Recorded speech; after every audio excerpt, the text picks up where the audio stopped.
So we've got everything working fine and dandy. The only thing we want to do now is be able to punch in some data up here for the customer and have it look up all that information, if it's an existing customer. And I think what we want to do is look up on the phone number because that's something that would be pretty unique. And as it turns out, this allows us to demonstrate the use of the hlookup function. Because the main difference between the two, we know that with VLOOKUP, we used that on this inventory worksheet that has all of the different elements in columns. That's how they're arranged. So we've got our product all arranged vertically in a column, category all arranged vertically, all of these. So when we use VLOOKUP, it goes and finds this number and then the corresponding column for that and returns a value. With hlookup, it's exactly the opposite. And I set up a worksheet that would demonstrate this is the same information, but with hlookup, everything is arranged like one single category goes all the way across horizontally. That's where we get the H for hlookup.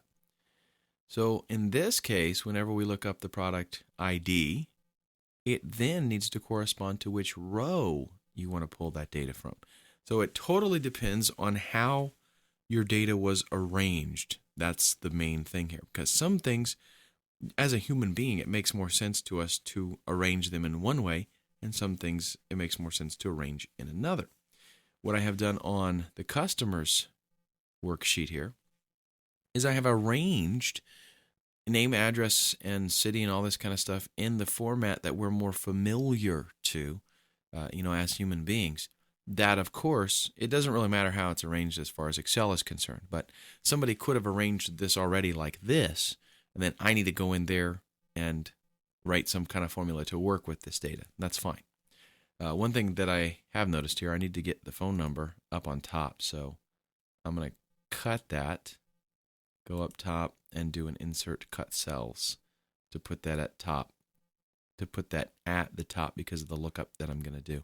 When you do a lookup, the first value there, that's where things are searched for in your range. So let's go back to the invoice. Let's note some things here first. B1 is our phone number. B2 is the name. We need to just, kind of make a mental note of all this stuff so we don't have to hop back and forth too much. But what we want is a drop down here for the phone number. And I'll go to data validation on the data tab, remember that.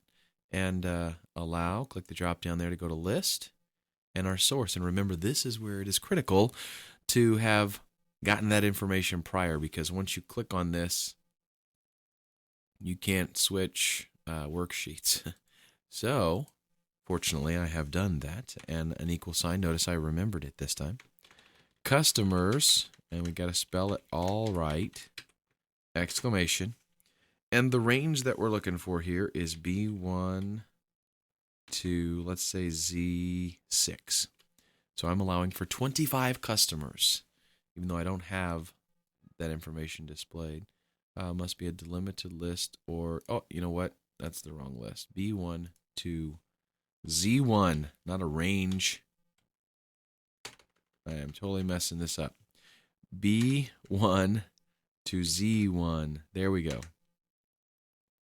Okay, so we have specified one whole line, and if I click the drop down, there are our numbers. Wonderful. We pick the first one. So what formula do we use to pull this data? Remember, it's the same thing that we did with all of these, except now we're using hlookup hlookup, because the data is arranged in a different layout. So we don't want things to show up unless a phone number has been picked. So we're going to use if, and our test is B4 less than or equal to double quotes. So if B4 is anything but null or completely empty, here's what we want to do. hlookup, and our lookup value, we're pointing to the phone number. Okay, B4. The table array, what data do you want to look at? And for this, we'll do customers exclamation. We'll look at B1 to Z26, and then the row index number. Remember, the index number starts at where your table array starts. So we're going basically from B1 all the way down to Z6. So our index starts here at B1, and that means the index would be 1 for the phone number. We want the name, so the index is 2. So for our row index, we put 2, and then we want false because we don't want anything to show up if it's not a complete match. And the value that we want if B4 is null, so if that test that we did earlier is false, the value should just be double quotes, and then we can close the parenthesis. All right, and it has looked up our name for us. Fantastic. Same thing. We need to do the same thing for address, and actually, you know what? Instead of making these absolute values, I'm just going to go ahead and fix them. So I'll copy that down, and we'll say B4. If I was going to do a whole bunch of copying with this, then I would go in there and fix it and make them absolute. But since I'm not, Z26. And now our index is 3. So there's the address. Same thing. Let's go ahead and copy and paste.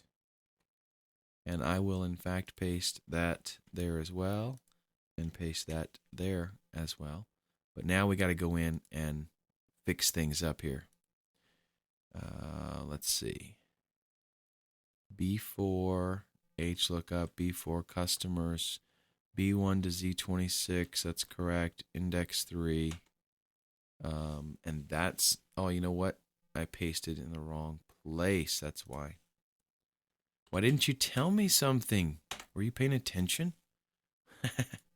All right. Now let's grab it. And that's what happened. That's what I did last time. I forgot to hit escape. Okay, so now we just got to go in and tweak our settings here. Let's go to 4. Great. And over here, we want that to be 5, I believe. Just changing the index value here. And the last one is 6. That's our zip code. So now, whenever we go in here, we click the drop down and we select somebody's phone number, boom, pulls up all the information for us automatically. And if we delete the phone number, it's all gone. Okay, we'll save that. And that's it. We're all set. We can click in and select a phone number. If, incidentally, if you start typing here, 937, you can just do this manually. 999, 9999. And when we hit tab, everything is populated there. So very nice because, of course, we can go over to customers. We can update this information, add new customers. All of that is fine. The only thing you have to pay attention to, really, that you got to keep in mind is that whenever you're doing something like this, the ranges that you have specified, those are pretty much defined. So you're saying only take into consideration B1 to Z26. Well, if I happened to, get 25 customers and then I added another customer that's outside of that range, they're not going to show up. Even if I did, George here. Actually, phone number is supposed to be first, right? 999. We'll just make up one. George and this street. City. We'll just put my city. My state. My zip. And I think that's all that we've got there. Yep.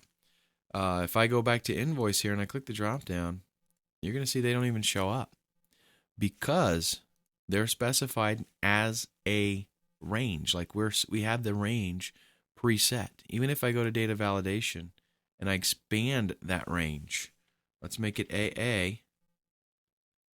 Whoops. Customers, exclamation.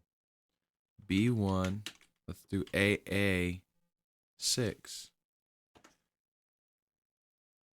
Whoops, I keep forgetting to do that. I do the full range, but it's AA1.